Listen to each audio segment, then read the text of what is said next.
It was big news when actor Dennis Quaid's infant twins were given a massive overdose of the blood thinner heparin and nearly died. Well, it's happened again, this time in Corpus Christi, Texas, to more than a dozen infants. Now an investigation is underway to determine if it caused the deaths of 2 of the babies. Keith and Kaylin Garcia each weighed about 4 pounds when they were born 1 month premature just 10 days ago. The twins were among at least 14 infants at this Corpus Christi hospital who've been given overdoses of the blood thinner heparin.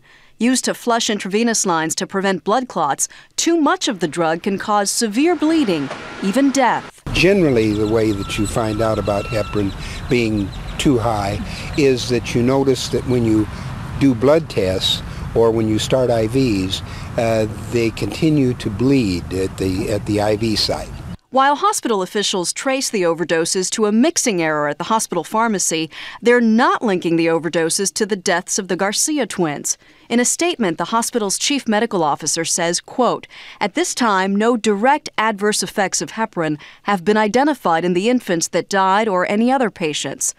The incident comes 7 months after an overdose of heparin nearly killed actor Dennis Quaid's newborn twins.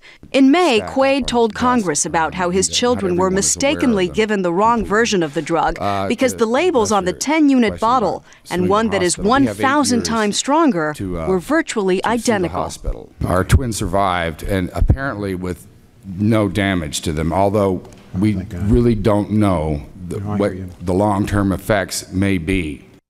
Joining us now from Corpus Christi, Texas, are Hector and Maggie Chapa, the grandparents of the twins, and Bob Patterson, attorney for the Garcia family. Good morning to you, Mr. and Mrs. Chapa. Please accept our condolences.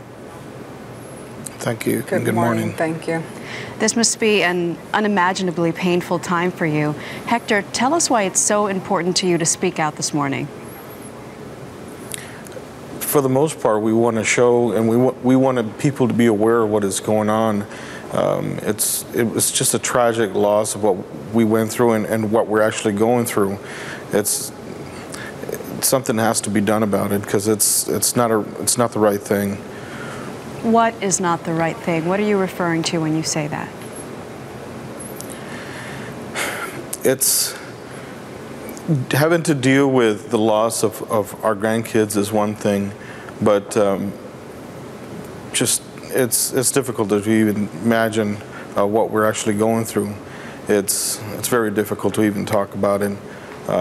I just want resolution. I want to know what happened and why it even happened. Maggie, the hospital has not released the cause of Kaylin's death, but they say that Keith's was definitely not caused by the overdose of heparin. Do you accept that? I can't say that I have or that I will because it really hasn't been definite. Did they tell you immediately when they realized the overdose? No, I can't say they did. How long afterwards did you find out?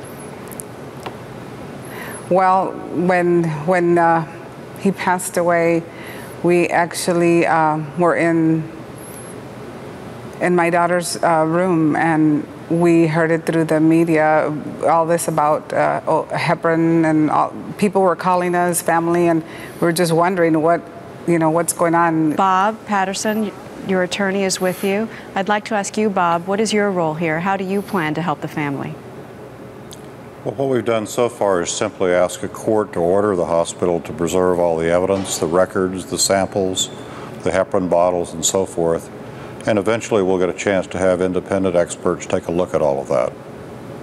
Bob Patterson, Hector and Maggie Chapa, thank you very much for taking the time. Thanks, Maggie. Thank you.